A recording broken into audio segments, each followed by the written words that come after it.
How do arcade dip switches work for game settings? Imagine walking into an arcade in the 1990s and seeing those tiny switches on the game circuit board. Those are dip switches, short for dual inline package switches. They're small, rectangular, and sit neatly in a row. Each switch can be flipped up or down, which is how you change game settings. Think of them like tiny dials that tell the game how to behave. When the arcade machine powers on, the game's hardware reads the pattern of switches that are turned on or off. These patterns are like codes that tell the game what to do.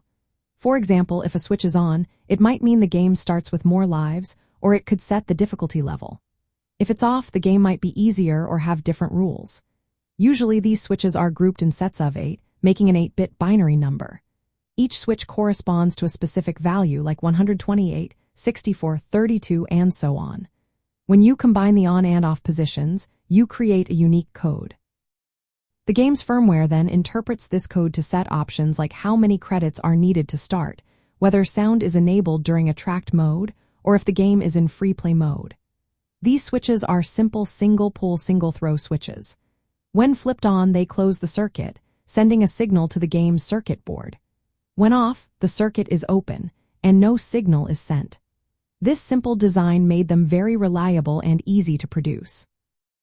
To change game settings, arcade operators had to turn off the machine, flip the switches to the desired positions, and then turn it back on. This process was part of routine maintenance. It also gave operators a tactile way to control game behavior without needing to reprogram anything. Today, emulators like MAME replicate these dip switch settings in software menus, keeping the classic feel alive. So, in essence, arcade dip switches are a straightforward, hardware-based way to customize game settings. They let arcade operators tweak gameplay and machine behavior with a simple flip of a switch, making arcade gaming flexible and fun.